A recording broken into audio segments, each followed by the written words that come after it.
피크점을 그리고 그 이후에 조금씩 떨어지긴 하지만 이제 길이 좀 넓어지게 되거든요. 산화가 되면 겉에가 이제 시커멓게 되면서 좀 색깔이 변색이 되는 거고. 오늘은 지난번 여름철에 대비해서 피부의 늘어짐과 피부 모공 탄력의 관리에 대해서 말씀을 드렸는데요.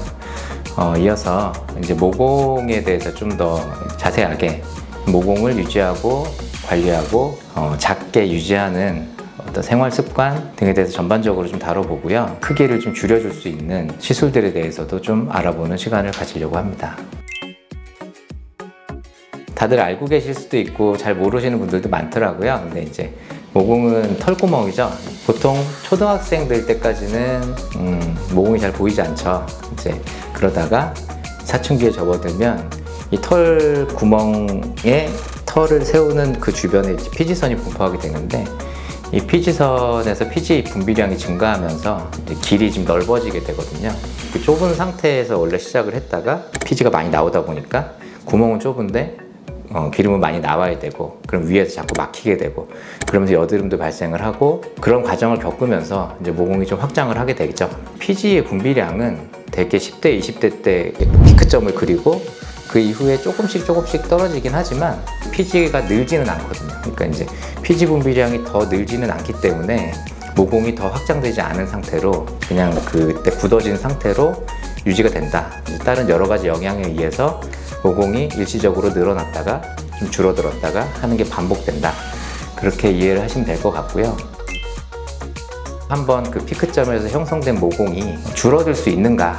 보통 저희가 피부과 논문을 찾아보면 작게는 10%, 좀 많게는 한 50%까지도 모공의 크기가 좀 줄어들 수 있는 가능성은 있다라고 되어 있습니다. 그래서 그런 어떤 모공 크기를 줄여줄 수 있는 시술들을 통해서 후천적으로 이제 사춘기 이후에 형성된 모공을 좀 줄여 나갈 수 있다라고 생각을 하고요. 다만 지금 피지의 분비량이 일생을 통해서 크게 많이 줄어들지 않거든요. 그러니까 유전적으로 이 사람이 갖고 있는 피지량이 어느 정도 줄어드는 한계가 있기 때문에 그 피지량을 계속 지속적으로 적은 상태로 유지 관리하지 않으면, 우리가 외부에서 어떤 시술을 통해서 모공을 좀 줄여놨다고 하더라도 피지가 계속 나와야 되기 때문에 다시 모공이 늘어날 수 있다. 근데 사실 피지라는 게 필요 없는데 나오는 건 아니잖아요. 피부 장벽을 형성하는데 피지는 굉장히 필수적으로 필요한 성분인 거죠. 그래서 피지가 어느 정도 적정선으로 유지가 되는 선에서 거기에 맞게 내가 모공 타이트닝을 좀 시키고 유지 관리하겠다, 이렇게 이제 전략을 세워야 돼서 이게 그렇게 간단한 문제가 아닌 거죠. 피지 분비량을 조절하는 거는 대표적으로는 피지라는 게 이제 유전적으로 결정되는 부분이 제일 크기 때문에, 이 사람이 피지 분비량이 예를 들어서 뭐 100이다 그랬을 때 그거를 일정 수준으로 항상 떨궈 놓겠다, 내가 한 70 정도로 난 유지하고 싶다라고 했을 때 그거를 일률적으로 맞추려면 피지가 모공을 막고 있는 상황은 세안을 통해서 조정하고, 피지의 양 자체는 약물을 통해서 어느 정도 조절해 나갈 수 있다. 약을 썼을 때 조절하기가 어려운 경우도 있어요. 예를 들어서 먹는 약으로 로아큐타닌이라는 약을 쓰게 되면 이 얼굴에 있는 피지만 줄어드는 게 아니라 전신에 있는 피지가 다 줄어들게 되는데, 그랬을 때 이제 피부 건조증이나 습진이 유발되는 경우도 있고요. 보통 일반적인 피부를 갖고 있는 분들은 대부분 그 비타민 A 계열의 전문의약품을 사용했을 때는 지속적으로 사용하기가 좀 불편해하는 경우가 많습니다. 그랬을 때는 이제 해당 부위에 피지량을 줄여줄 수 있는 시술들도 있거든요. 그런 시술들을 통해서 조금씩 조절을 해나갈 수 있겠다. 그리고 클렌징 하는 게 굉장히 이제 중요한데, 이게 이제 여자분들 같은 경우는 화장을 하잖아요. 이 메이크업을 닦는 과정이 보통 메이크업 리무버를 클렌징 워터도 있고 클렌징 오일도 있고 이런 것들을 사용하는 방법이 좀 잘못되는 경우가 많아요. 그냥 이렇게 화장솜에 묻혀서 닦아내는 식으로 많이 하시는데, 예를 들어서 내가 설거지를 하는데 이 기름때를 닦아낼 때 세제를 묻혀서 이렇게 닦아내게 되면 이 그릇이 손상될 확률이 높죠. 유화 과정을 거쳐야 되거든요. 기름이 녹아서 이제 닦이기 쉬운 상태로 바뀌게 만드는 그런 과정이 필요하거든요. 그래서 워터 같은 경우는 보통 화장솜을 충분히 적셔서 얼굴에 좀 올려놓으라고 얘기를 해요. 그래서 유화 과정이 어느 정도 형성이 되고 나서 가볍게 닦아내고 이후에 클렌징 폼으로 2차 세안을 해준다. 오일 같은 경우는 이제 오일을 물에 묻지 않은 손으로 해당 부위에 좀 묻혀주고 잘 문질러 준 다음에 문질러 주면 그 부분이 이제 이렇게 하얗게 거품처럼 유화가 된 형태가 일어나거든요. 그렇게 거품을 일으키고 나서 그 다음에 물로 닦아주고, 그리고 이 클렌징 폼으로 2차 세안을 한다.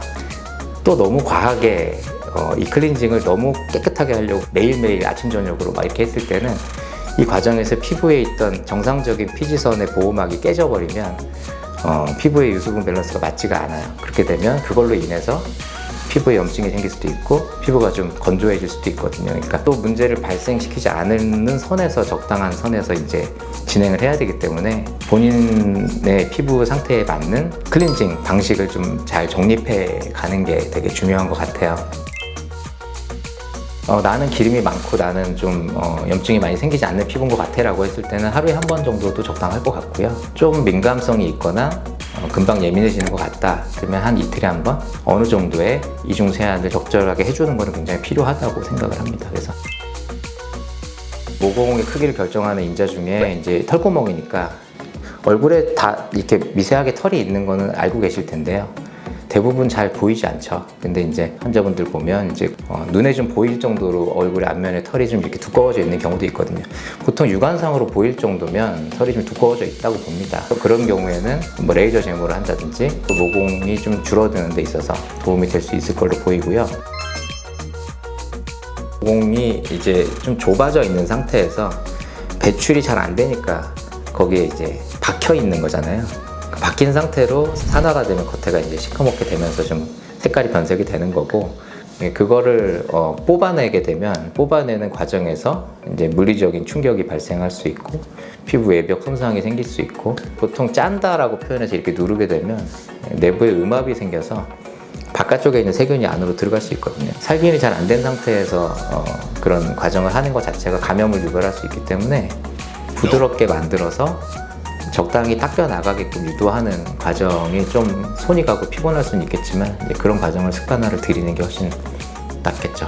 네. 여기까지 이제 모공의 관리의 전반적인 부분에 대해서 간략하게 설명을 드렸고요. 다음 시간에는 그래서 모공을 줄이는 시술에는 구체적으로 어떤 게 있는지에 대해서 한번 알아보도록 하겠습니다. 다음에 만나요.